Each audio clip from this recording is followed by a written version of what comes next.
On today's World Insight, former U.S. President Jimmy Carter normalized China-U.S. relations. But what more lessons can the world learn from the former president in leadership, courage, and international diplomacy? An international expert provides the answers.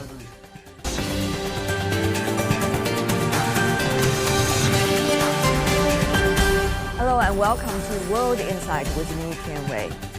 Jimmy Carter, who served as the 39th President of the United States from 1977 to 1981, passed away on December 29, 2024, at the age of 100.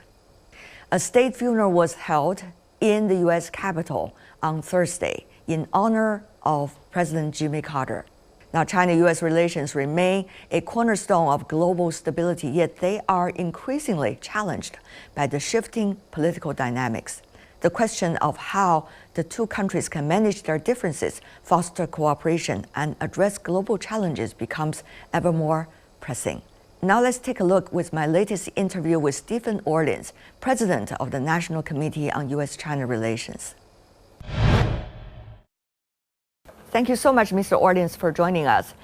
First of all, what do you think the politicians today can learn from President Carter? President Carter, in his death, brought together both parties and showcased what's great of America. That we saw seated in the front rows the 5 former living presidents of the United States, having campaigned against each other so strenuously over the last year. There they sat. We saw President-elect Trump seated next to President Obama, speaking very cordially. We saw President-elect Trump reach out and shake hands with his former Vice President Pence for, as far as I know, the first time they have spoken since President Trump left office on January 20th, 2021. So it was remarkable, and it demonstrated the strength of America. What we saw today was unity. What we saw today was President Carter's death bringing together both parties. We saw eulogies from President Ford, a Republican, and President Biden, obviously a Democrat. And it really reminded me of the great strength of America. I've always watched funerals for Chinese leaders, and I've always been amazed that all of the former leaders of China attend the funerals of the deceased leader. And that's what we saw in America today. It was remarkable. In the days when I was in the State Department, in the days before we established diplomatic relations with China, there was division in the United States and there was division in China about whether or not the two countries should move ahead. That Deng Xiaoping faced opposition within the Chinese leadership about whether or not China should establish diplomatic relations with the United States. And President Carter faced opposition within the United States. The Congress was firmly set against the United States establishing diplomatic relations with China. He didn't poll it. He didn't kind of put his finger in the wind and say, which way is the wind blowing? Should I establish diplomatic relations? He decided what was in the strategic interests of America. Deng Xiaoping decided what is in the strategic interests of China. And they made the decision to come to terms. Each side compromised, and we established diplomatic relations. And the result of that, now 45 years later, is peace in Asia.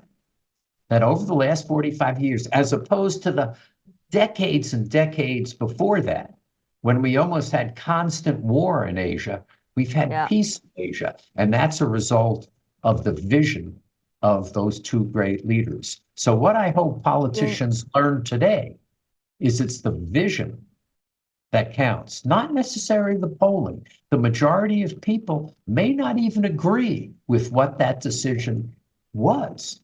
But in the end, the leaders need to decide what is in the strategic interests of each country, what is in the interests of the people. And I hope that leaders in China and the United States both follow the lessons of President Carter and Deng Xiaoping. In many of the eulogies being delivered at the ceremony, we also hear quotes like this: keep the faith when it's most tested. Now, that also in a way applies to China-U.S. relations, since you are someone who has been working on this relationship for decades. So how much faith is still there from both sides? And what do you think it takes to have the faith at the time of critical juncture being tested? It's the perfect day to ask that question, because it takes the vision and the strength of leaders like Deng Xiaoping and President Carter to kind of allow the relationship to deliver the benefits to the people of China and the people of the United States that a constructive relationship can deliver. So the lesson is crystal clear. And if you go back 10 years ago, I played Tianwei and interviewed President Carter for a full hour for the National Committee's China Town Hall. And the repeated theme of that conversation was we were right, despite the opposition that we encountered, despite the opposition that Deng Xiaoping encountered. We delivered peace and prosperity to the American people and the Chinese people. And that's what we need to do today. But you see the consistency there. What does it take really to have figures like this, not only just political leadership, but also among all of us at the time of critical juncture, be able to be consistent and be faithful to the decisions that we make and committed to it still, despite of whatever. I mean, Mr. Orlins, that is something I have seen from you and your colleagues, but I do want to know, what does it take? It is both top down and bottom up.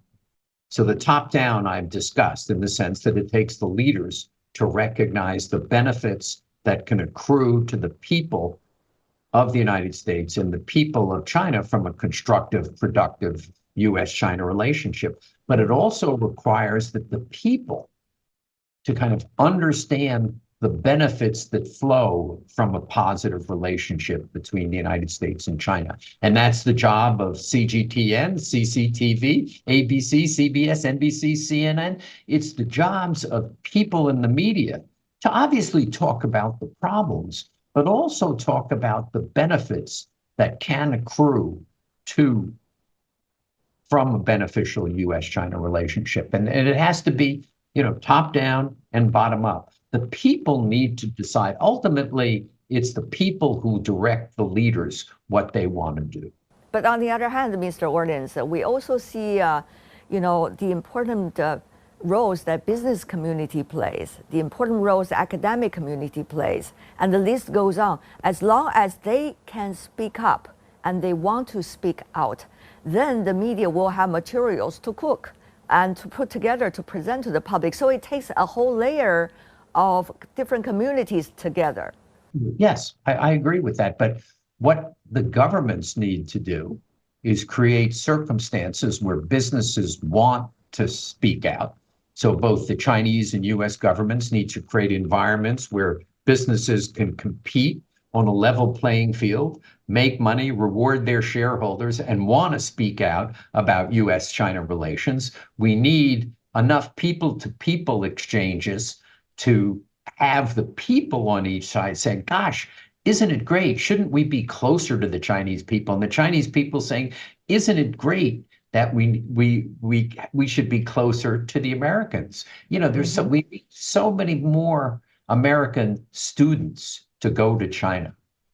President Xi, when we hosted him in November 2023 in San Francisco, he talked about getting 50,000 American students to China, and that's absolutely right. But that doesn't, even if we succeed in that, which I strongly hope we do, it's nothing compared to the 290,000 Chinese students in the United States. But in my view, the 290 is too few. We should have even more than that coming to the United States because the students, American students in China, Chinese students in the United States are ambassadors for the history, for the culture of each society in the other society. Right. So we need more and more people-to-people exchanges, but the people can do it, but the government has to create environments where it's easier to do. Think about the latest, the young generation. They grow up with rhetorics around them talking bad about China and the United States toward one another. So this must have a tremendous impact on their perceptions about the other side. Which reminds me of an interesting analogy, maybe I can draw here, that you, as a young lawyer, back in the 1970s, worked in the State Department for the eventual result of establishing diplomatic relations between China and the United States. You also grew up at a time when there were tremendous negative rhetorics between China and the United States as a result of the Cold War. So how did your generation then adjust to that sudden change and twist of this relationship? And how do you think the young generation today can maybe draw some inspirations from then? Ping pong diplomacy, which the National Committee hosted, played an incredibly important role in changing the perceptions both of Chinese of Americans and of Americans of Chinese. So in a way, how you would metaphorically ask the question is, okay, what's the ping pong diplomacy of 2025? How do we kind of change the attitudes of people on both sides? And now with the way media is today and so many different platforms, it's much, much more difficulty. You know, kind of I'm invited to a panda kind of party in Washington. So maybe they're saying, well, pandas are a little bit like ping pong. Pandas of 2025, like the ping pong of 1972. But that, you know, that's nice. It is certainly not sufficient. But what needs to happen is we need to see governments on both sides change lots of policies, which would ultimately lead to a better perception of America in China and of China in America. But unless that happens, I think we're going to be in for a rough ride. Do you think it's already too late or not yet? It's not too late. Do you see some signs that would support your idea? There is a bottom-up kind of making of policy. So the people's attitudes have to change. The people, both the Chinese people and the American people, are very smart. They each perceive the threats to themselves in a very similar way. I always make the analogy of a parent in Shanghai and a parent in New York. What they fear most are actually the same things. So I'm sitting here, I'm looking out at the Hudson River. I'm looking at this side at Wall Street, and I'm looking at the site of the 9/11 terrorist attack. And I think those three things in a lot of ways represent the same thing to a parent in Shanghai and a parent in New York. It's fear of the future for their children. Why do I talk about the Hudson River? Because it overflows its banks, just the way the Huangpu River would overflow its banks as a result of climate change. And that is an existential threat for our children and grandchildren. Why do I talk about 9/11? Because terrorism remains a threat in China, and it remains a threat in the United States. And why do I talk about Wall Street? Because that reminds me of economic prosperity. Is the child in Shanghai going to have more opportunity than her parents had? Is the child in New York going to have more opportunity than her parents had? These problems will only be solved jointly. They can't be solved separately. They may not be solved jointly, but we have no chance if we don't operate jointly.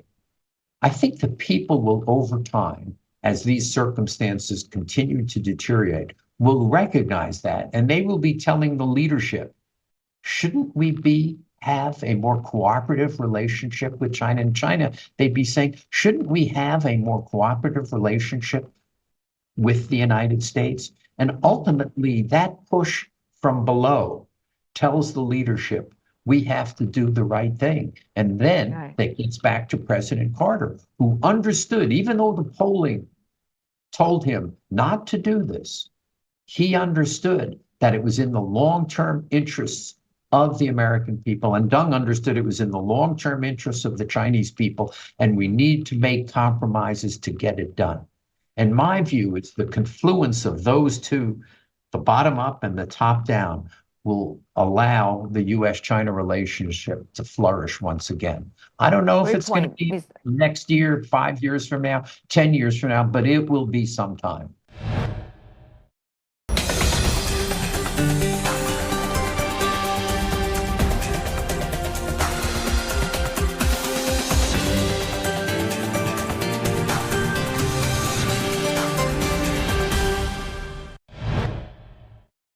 Look at the China-U.S. relations. Even during the time before the normalization, there were almost 2 decades in the United States discussing about how should we seek a more constructive relations with China in a more strategically advantageous place for the United States during the Cold War. But it didn't happen until Nixon visited China.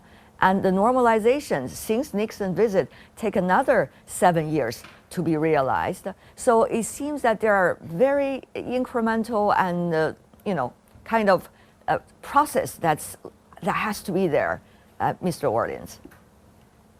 I think that's right.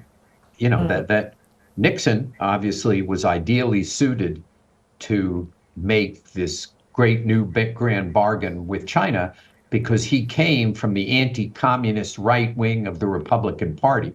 So he, in effect, was inoculated from being attacked. I think today it's in the United States, it's much more bipartisan, that both parties are not particularly in favor of a constructive relationship with China. We're seeing in the final days of the Biden administration a raft of regulations and findings that are not helpful to the U.S., to the people of the United States, not helpful to U.S. China relations, but they're doing it. I think the right thing in this case would be to wait until President Trump took office and have him decide if he wants to put in place new regulations. It's unusual between an election and an inauguration that a president who is not going to remain in office puts out these regulations. So that, he's entitled to do it. It's not illegal, but it's not the tradition. So it's a bipartisan consensus. We need to be, quote, tougher on China. And China responds accordingly. And we've seen some good things. We saw the travel advisory on travel to China lowered from a level 3 to a level 2, which makes it easier for students and others to travel to China. So when I have a parent of a student going to China, they call and say, it says we should reconsider travel to China. Now it's 2 rather than 3. So they don't get fewer of those calls. So that's a benefit. Cooperation on fentanyl or precursors to fentanyl is a good thing. Our military's having conversation is a good thing. So at the final days of the Biden administration, we're seeing some tough rules coming out, and then we're seeing some progress on other things. So it's a very mixed picture. And Mr. Orlins, I know there are a lot of people that are faithful about this relationship between China and the United States, one of the arguably most important bilateral relations in the world. And they are also working around the clock behind the scenes in order to make better things happen.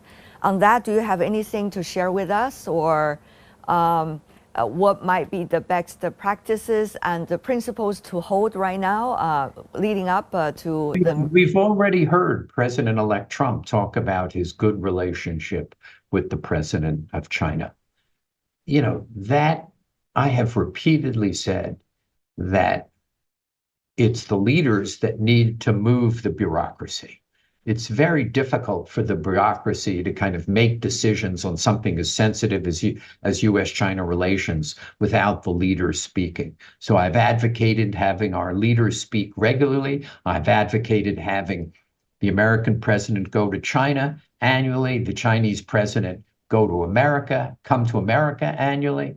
And this apparently, it sounds like it's happening. I've also advocated for China. My first job in life after I left the State Department was helping U.S. companies invest in China. Yes. I believe that became an enormous benefit to people relations, that those initial investors were ambassadors for American culture, values, history in China, and the people we work with became much more pro-constructive U.S. China relations than others. Now, decades later, Chinese investment in the United States does the same. Now, what's happened over the last few years, it peaked and now it's kind of going way down. I get the sense that President Trump is going to be more welcoming to Chinese investment in the United States than the previous administration. That he believes that the creation of jobs in the United States by Chinese enterprises is great. And if they're going to invest over more than $1 billion, he's already stated he will make issuing of permits more easy. It'll be easier for them to get it. So I have a feeling that that may be an area where we see improvement. I think tariffs, there's little that we can do. There will be tariffs. I don't know that the percentage of the tariffs, whether it's going to be 20, 30, 40, 50, 60%, but it will be significant, and it will create trade diversion. So some of the things which the United States previously bought from China will be bought from elsewhere, or may even be produced in the United States. I think it's very useful if the Chinese early on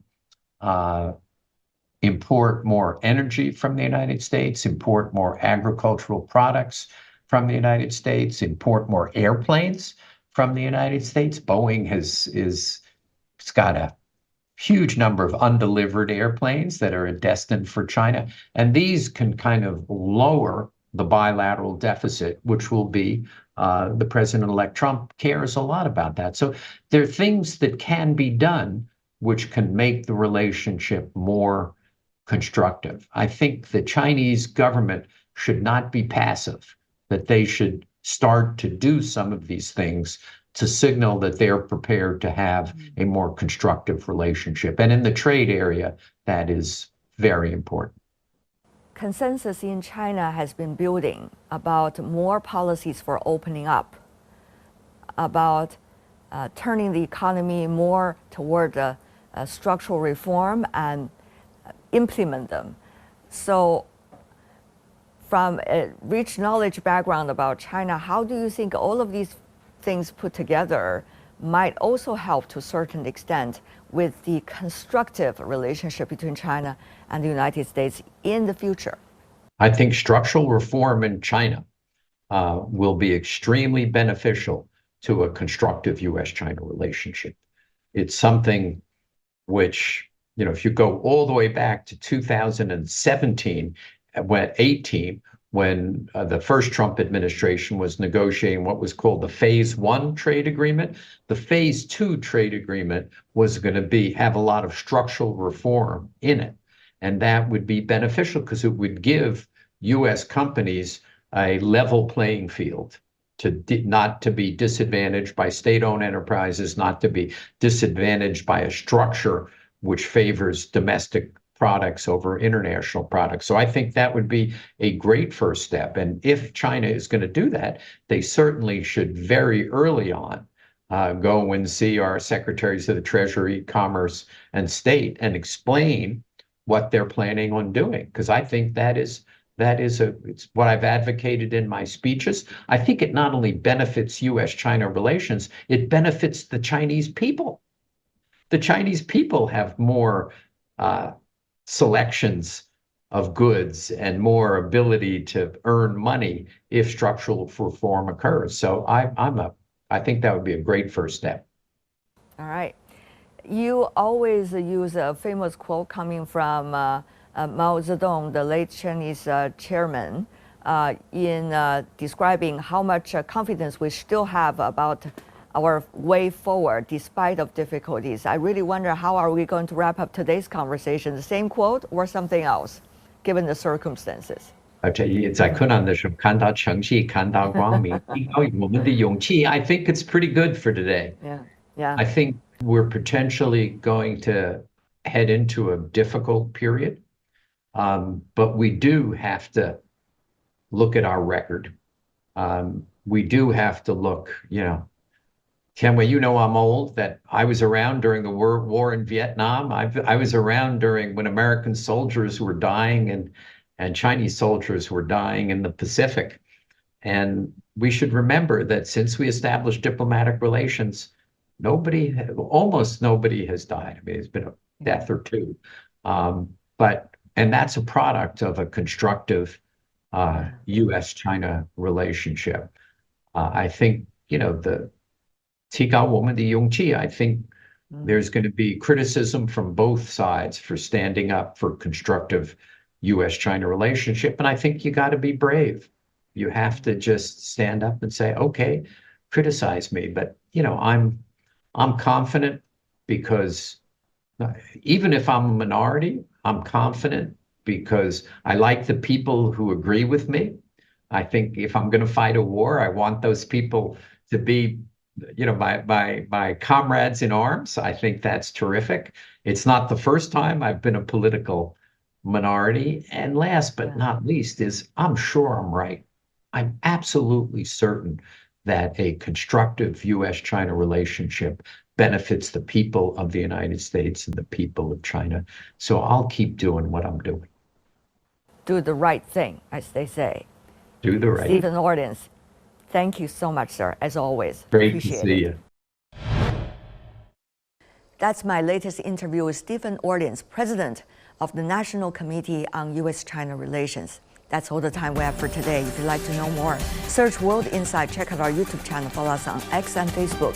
I'm Tianwei on behalf of the team. Thanks for being with us. Bye for now.